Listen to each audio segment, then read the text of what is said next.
Good afternoon. This afternoon we're going to take some time out as we are dealing with pandemic in our country and around the world, as well as racism is very prevalent and part of our conversation every day.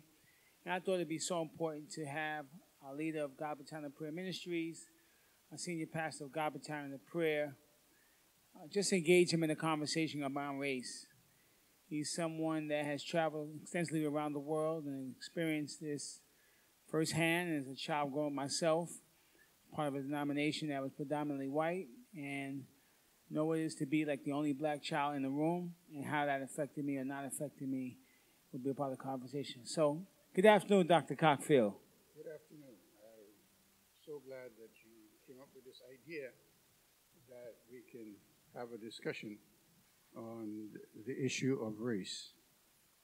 So, for myself personally, God has been extremely good to me. I have experienced the propensity for racism, but in a way that when I look back and I see the hand of God, I have to conclude that God prepared me for this moment in human history. Being born in a British colony, went to a Canadian school, Canadian mission school in Guyana, and then went to an English school, St. Teresa's Anglican. And I have seen the different shifts from one denomination to the next. And then later in life, when I was to make a choice, because my father wanted me to go to high school as my sisters were, but I said to him, I do not want to go to high school. He was kind of surprised. I said, because if I go to a high school, most likely I will get a job that I have to sit behind a desk, and that's not my thing. I want to do engineering. I want to be able to be on the move, and I saw engineering as affording me that. So he said, okay, and he took me to the Technical Institute, only to find out that I had to be 15 to get into the Technical Institute, and I was only 12. So I had 3 years, to kill, as you might say. And so I did a couple of things, but because my heart was not there, my brother-in-law had a business, and he wanted me to be part of the business. As a matter of fact, he even went so far as to increase the business and give me a whole department for myself to run. But my heart was not there, so I eventually told him that it's not for me. So I was home and had nothing to do, but as a Christian, we had started a Sunday school in our home after my father retired from the government. And so he also paid for Oral Roberts' program to be on the radio. And so we had a lot of materials coming from Oral Roberts' ministry. And so one day I said, let me go and share out some of these tracts and magazines and what have you. So I went out, and I was passing a British company. And I heard the Spirit of God said to me, go up there and apply for a job, because it was one of the largest engineering companies. So I went up and asked for, the personnel office, and they directed me. And the young lady that was the secretary for the personnel manager asked how she could help me. So I told her I am looking for a job. And I didn't tell her engineering. I just said I'm looking for a job. And she said to me, well, it's lunchtime, and the personnel manager is in a meeting. we'd have to come back after lunch and speak with him. And by the time those words were out of our mouth, the door opened.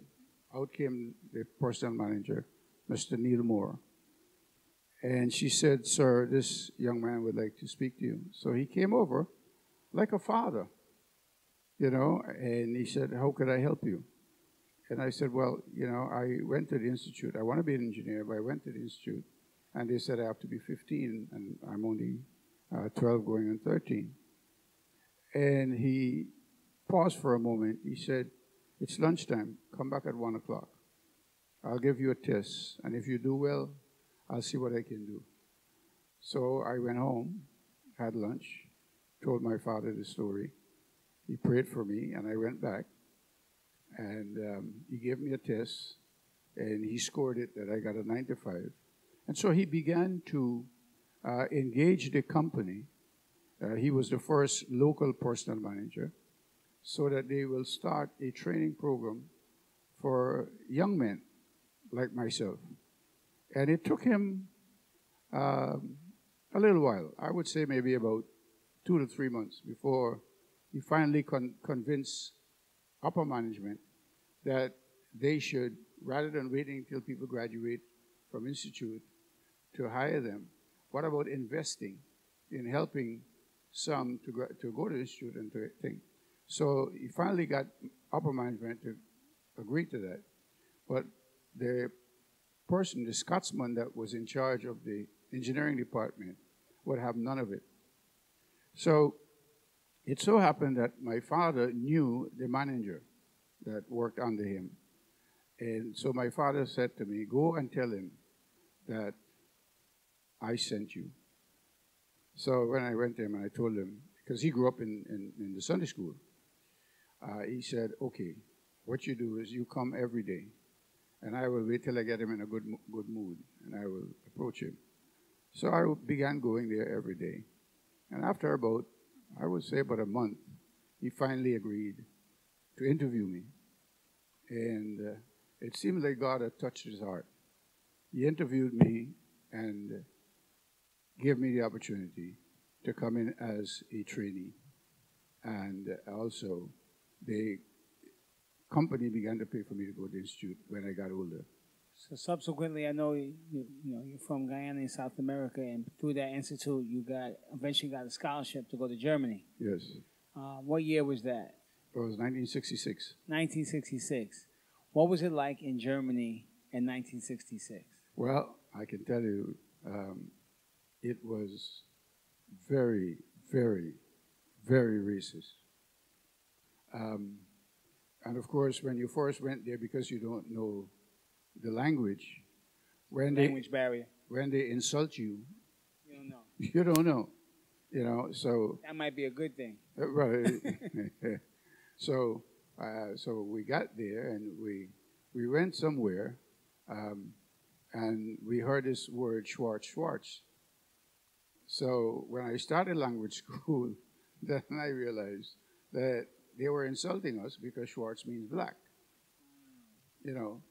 So as I began to learn the language and be able to understand the language, I am sensitive to when somebody's insulting me. I'm knowledgeable to that. But, as everything else, there was another student from Turkey, and she was very witty, and she will turn their insults around to them. So things that we began doing is like you get on the tram car, and they come and they ask you for your ticket, and so we will speak to them in our language that they don't understand. I mean, they'll understand English, they'll understand French, but so the way we will speak, they would not understand. Kind of patois, and then they'll get angry, and they'll say things, and then I'll pull out my diplomatic pass because I'm on a government scholarship, and I said, "Well, I'm going to report you to the government," And of course, they would apologize and apologize. So we got a little kick out of that, you know. But it was very, very, very racist.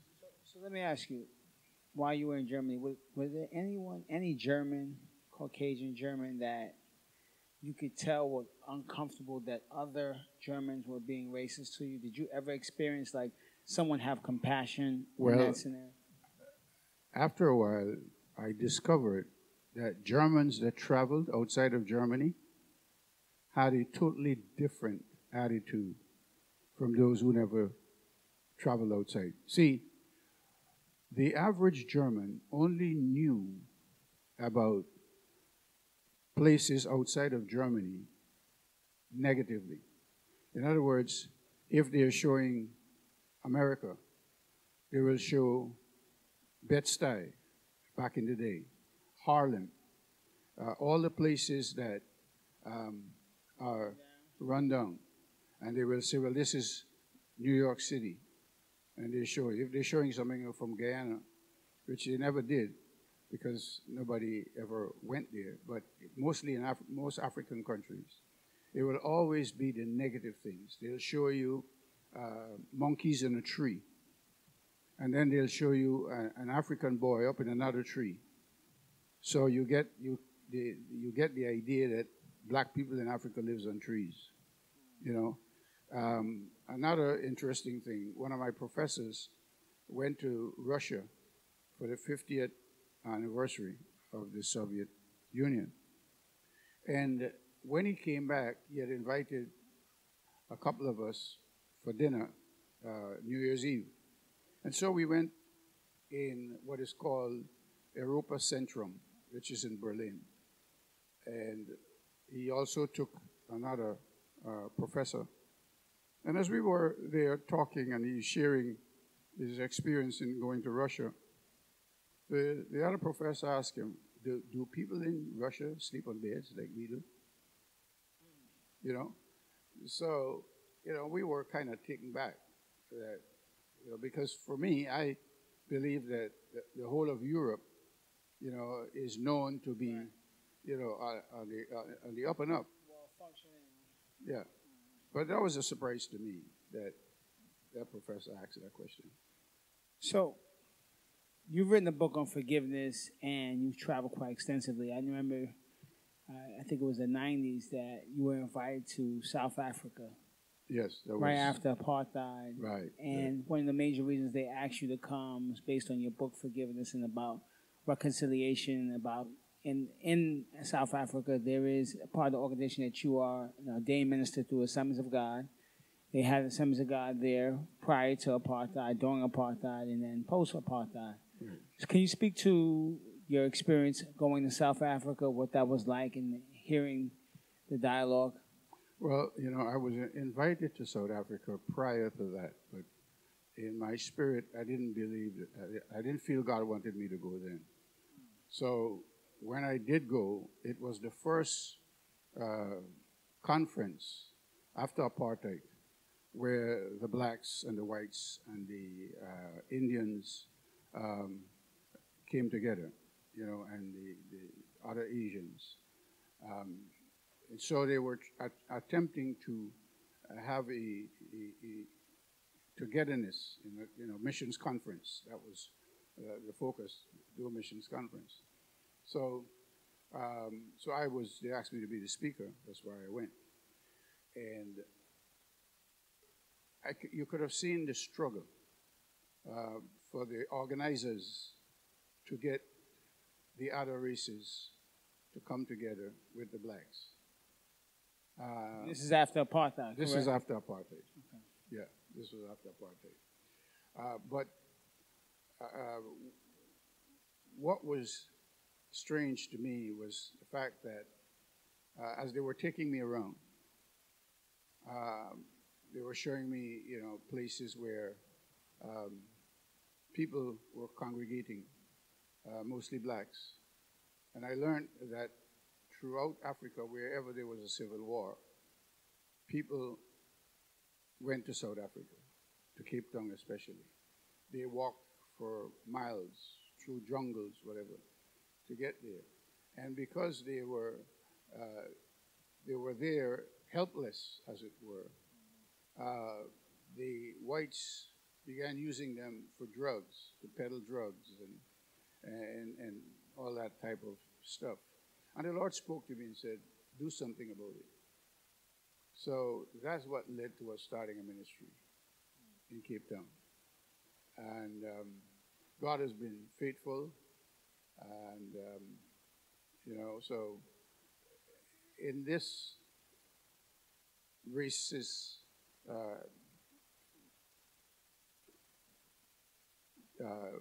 what's the word I'm looking for? The life in which we live, so environment, whatever. I look back and I saw how God prepared me for this.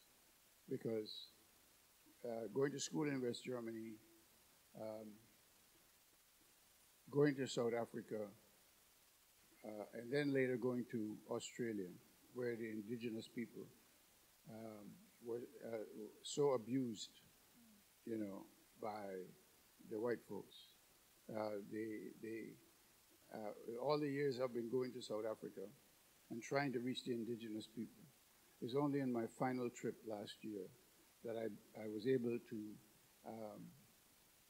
get a little headway in terms of being able to minister to them in a church service, because there's a pastor from Tongo who the Lord enabled to start a church in Darwin. And so I was introduced to him, and he had me ministered things. So I'm trusting the Lord that I'll be able to work with him a little bit. I don't know if I'll go back to Australia, but at least to have some input in knowing that the gospel is going to the indigenous people. So in your conversations with pastors who lived through apartheid, those who are black Afrikaans, what do you take away from being in there, ministers of the gospel? I heard Apostle Peter Barnes, who is a pastor in South Africa, Cape Town, say after apartheid, after they were having like ministry revival meetings, and there was this thing like, okay, we're brothers in Christ now, so we shouldn't think about the past, but there is hurt and pain still there. That's because there are their counterparts who are Caucasian who flourished, who benefited under the apartheid, and didn't speak out against it, and now that it's over, they feel like it is. Can you speak to that, being a part of Assemblies of God? Well, one of the tragedy of apartheid in South Africa is that the whites have co-opted all the prime property that the blacks had.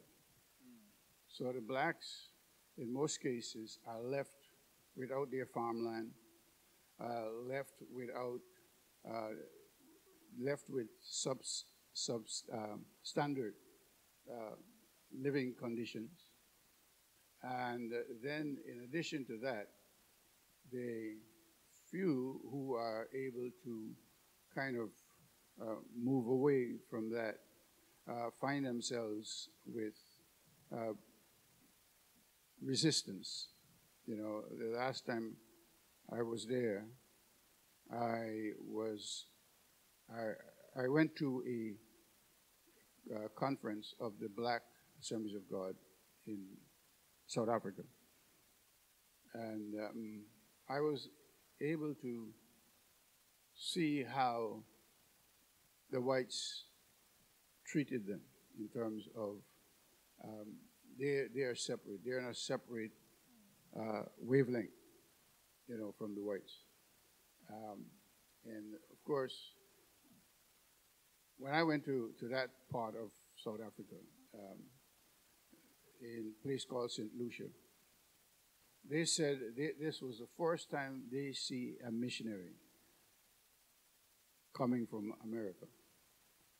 They have never seen any of the missionaries go to that region. So the first question they ask me when I'm coming. You know. So, being a part of Assemblies of God here in the United States of America now, you were touched by some significant people who were part of the Assemblies of God who've passed on. Pastor Paul's Gunter. These are white folks, missionaries that came to Guyana that played a major part in the revival in Guyana. And so you've had a lot of love for Caucasians coming into this country. And well, the thing is that growing up in Guyana, my experience, because my father worked for government. You know, he was a superintendent with government. So even though there was not that close association, but he never displayed like he had any fear for the Caucasian, mostly British and Scots.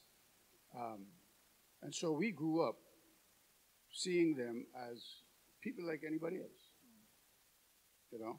So when the missionaries came, the Gunters first came, my father sent and called Pastor Gunter and told him that he had already started 5 churches under the Assemblies of God banner. But England, Assemblies of God England, and when he saw in the official gazette that the Gunters were from the States and they now the official Assemblies of God representative, he called them and had a meeting and says, well, look, you know, I want to turn over these churches to the Assemblies of God. So that's how I came into the Assemblies of God. So it's interesting you said that, you know, the confidence that your father showed you is, I guess, what you showed me, because growing up, I went to Catholic school. Our Catholic school, St. Rosalima, had Caucasians, had Asians, my class was very diverse, and I stay in touch with quite a bit of them still to this day. And I've always had that, even going into pastors' kids' retreats and Assemblies of God. Barbara, myself, my sister, and myself, we were the only African-American kids, black kids in PK retreat. But we never felt away. We just felt like it was okay. It was normal because we grew up going to Catholic school with a lot of whites and stuff like that. So there is a difference, because today I think a lot of people, blacks especially, when they're in the presence of whites or even police officers that are white, there's this fear, there's an inferiority that comes over them. And I think that's a big problem with racism today, because there's one thing about somebody being racist to you, but there's another thing of you fearing that person, right? So, well, you know, one of the things that I did while I was in Germany is that I did a lot of reading. And I read every black author from America. Of course, they couldn't publish their books in America, so they went to France, and there is where they published their books. So in Frankfurt... Give us a few names, like books you're talking about. Booker T. Washington, Baldwin. I read all of Baldwin's books until he wrote Giovanni's Room. That's when I stopped reading his books. Franz Fanon, and a few others. All the black writers, because there was a special bookstore in Frankfurt that was apparently connected to the publisher in France. So so I would go there like on Saturdays, you know, I finished my schoolwork, whatever, and just look for materials and things. So when I left Germany, when I graduated and came here to see what America was like, it was through the filter of all that I have read. You know, this guy from Harlem.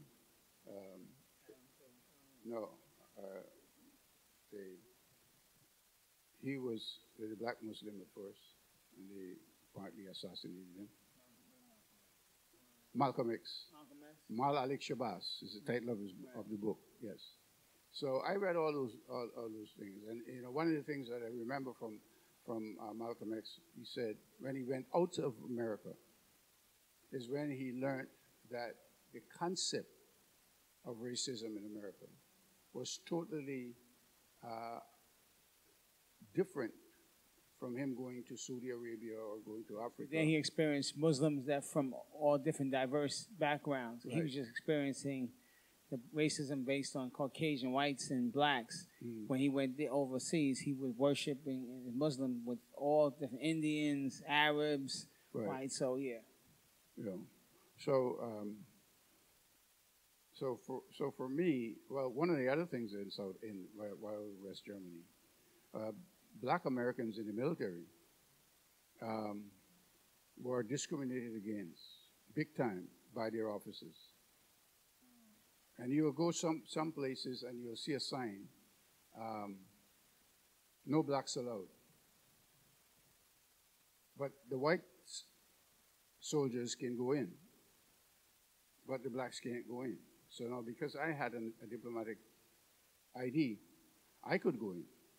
So I took, a number of times I took blacks with me. So was that a German thing, or that was a American soil part? Like no, it was a German thing. It was like after the war, just like we have VSW here. Right. They had these, So from a biblical standpoint, we see in our country that, and I read something yesterday that we have another case that came up of African American that was killed by police. He was driving. His high beams happened to be on. This is what made them pull him over. 10 minutes later, he's dead by the police officers. And they try to put it to bed, but now it's coming back up. What do you think, from a perspective as a minister of the gospel, someone who's well learned, well read, and travel? What do you say about the police brutality in this country? Well, America's problem goes way back, and and that's why I wrote forgiveness, because racism is something that is innate in the average American. Their whole history is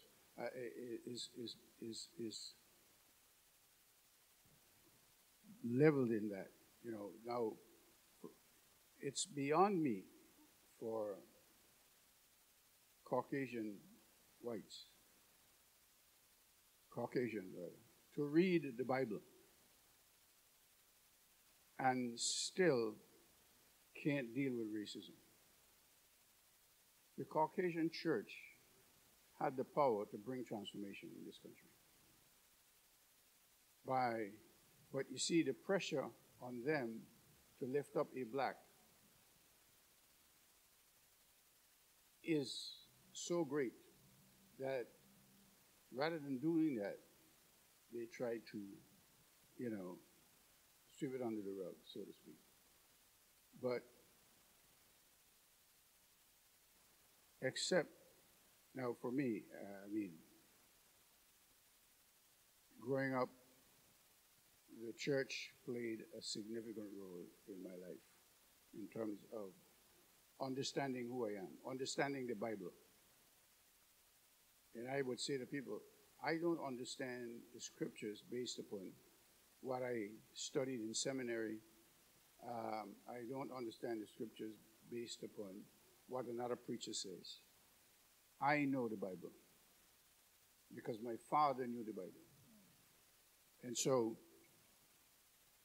how could someone read the Bible and see God's attitude towards racism when Moses' father-in-law brought his wife to him, and Moses' sister saw his wife and insulted her because she was an African, and God struck her with leprosy immediately?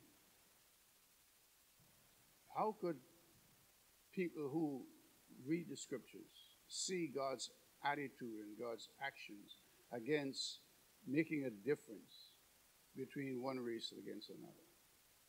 And yet, we practice this. In my book, I made reference to a young lady who had studied in the Assemblies of God school, Bible school overseas, and what she encountered when she came here to go to school. So this race thing, it has to be addressed. I thank God for changes that I'm seeing, and I trust the Lord that ultimately this thing will be laid to rest. Because at the end of the day, as Dr. King said, that anything we do affects not just one people, but it affects everybody. And no one knows where this virus came from and why so many people have died. God has a way, and I'm not saying that this is God, but I'm saying God has a way that whatever a man sows, he reaps. Whatever a nation sows, they reap. And when you look at the book of Amos, the whole book of Amos deals with nations who rise up against nations and subjugated them. That God raised up another nation to subjugate them. You know. So as we begin to wind down, from a biblical standpoint, what do you think the church could do? Because, listen, we don't agree with looting. We don't agree with stealing and destroying, bringing destruction in our own very own community that we built up. Mm-hmm. As you mentioned years ago, mentioned that Germany folks looked at America in the 60s, Bed-Stuy, back then was Fort Greene, downtown Brooklyn. All that area was not areas that people would even hang out. Right. Now we're talking $1 million properties, condos, and stuff like that. So this is a community that built up, caused all people's values to go up. What do you say to our people in addressing, how do we address race? Because we realize the disruptive that happened, the looting and the destruction of the economy has pushed the nation now to even today in Albany, we have bills being passed on. Yesterday they did the chokehold, Eric Garner chokehold, so they're banning the chokehold. Police officers cannot use that, and accountability, transparency, disclosure in terms of police behavior. So there's so many bills being passed now, and while we don't agree with the process of some of the looting and all that, probably wouldn't have got these bills to this place if this didn't happen. So, well, that may be true,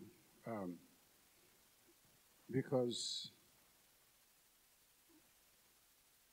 people did not see another way.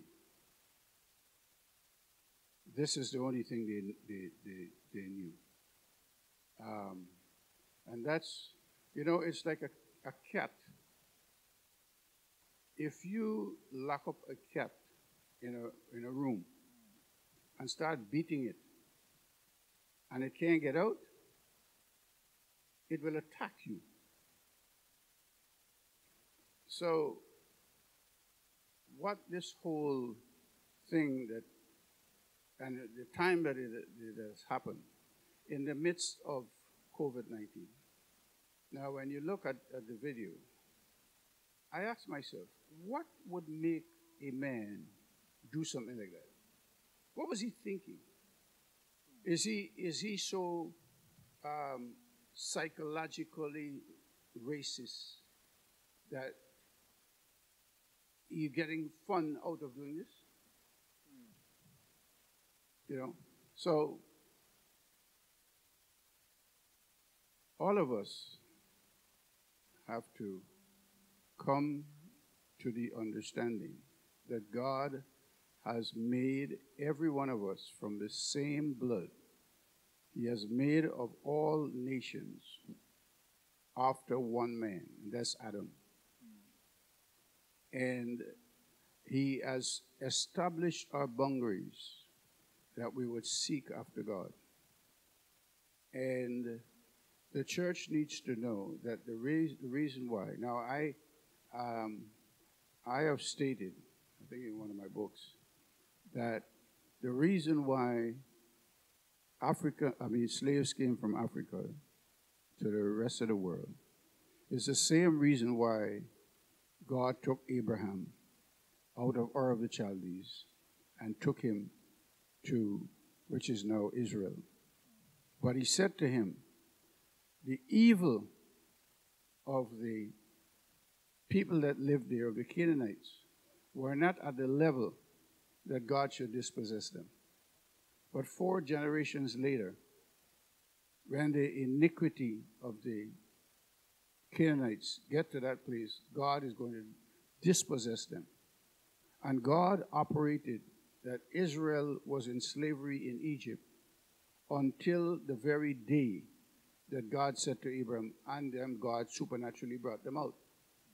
Now, whenever God, throughout Scripture, whenever God institutes judgment, and from going to Africa, I am convinced that slavery in Africa was a direct result of the witchcraft that Africa was noted for, and still is. You go to Africa, and you look at the television, and all you see is witchcraft and voodoo. If you want to see something other than that, you got to go to CNN or Al Jazeera.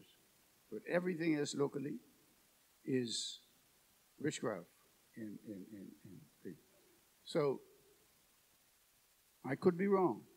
I'm always subject to correction. But for Africa to have been such a developed place with university and all of that, and for Africa to come to where it is and to be taken into slavery, it is God's judgment. But as Amos says, when those who take those that God judge and then turn around and treat them worse than God wanted them to do it, God will turn around and judge them. So as we close, what would you say to your white colleagues or to just white folks in general who are asking the question, what can I do to help? What can I do? I have a lot of my colleague rabbi friends asking, what can we do together? What can we do to help? Because they realize we have more in common than not. Exactly. And so what do you say to people who are asking, what's meaningful enough? What can I do to help better approach my African American neighbors, co-workers, colleagues, people, period? You could only do what's within your power to do. You know, that's reality. So, what could you do? What is within your power? If you have a business, how many African Americans you hire? If you have a school, how many African American children you're giving the opportunity to be part of your establishment? You know, these are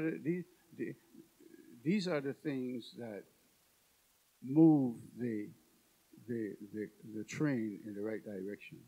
Is doing what is within your power.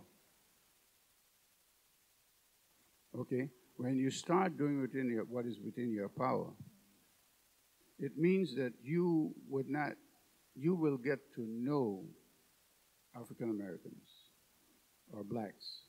You will get to know that they are just like you. They can buy a house in your community, and you help them to learn how to maintain that house, to keep the community up. That's within your power.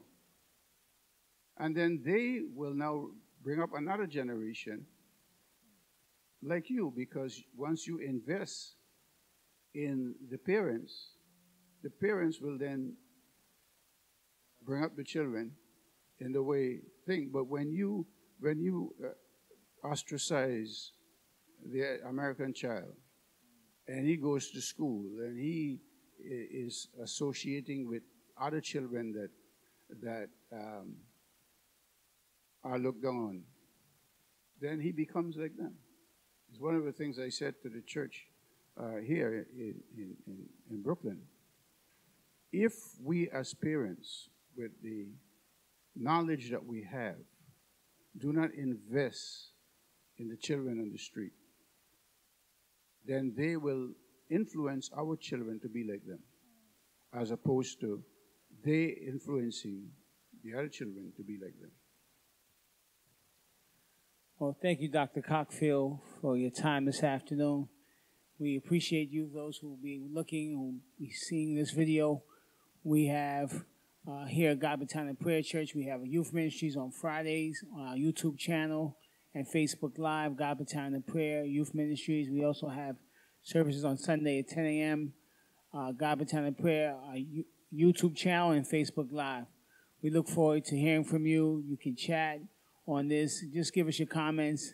As we deal with race in a way that we've never done before, we thank God that the country is moving forward into addressing it, and we pray that better days are ahead. Even after having African America as the President of the United States for 8 years, we still see race as a problem in our country, and we think that the nations around the world are disgusted and tired of it, not just America.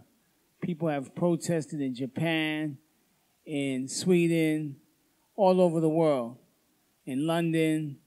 And so we realize that people are tired of people putting their knee, if you will, on the necks and the backs of black people. If you go to the nation of Africa, the beautiful continent, I encourage you, if you've never been before, that's a place you definitely want to see and go to. So thank you, Dr. Cockfield. God bless you. And thank you, folks, for looking and checking our video out. God bless you. Bless you. Welcome to God's Battalion Prayer Church YouTube channel. We are so happy you stopped by. Can you like, share, subscribe, or even leave a comment? Let me tell you about our services. On Wednesday night, prayer and intercession as we seek the Lord's face. What an awesome time it is. On Friday night, GBPYM, our youth ministry. Whether you feel young at heart or you're actually a youth, you can all come at 7 p.m. And then on Sunday morning, our worship experience is an awesome time in the Lord's presence. The anointing that removes burdens and destroys yokes, I will be there. So please come out, check us out, don't miss it, and thank you again for stopping by our YouTube channel. God richly bless you.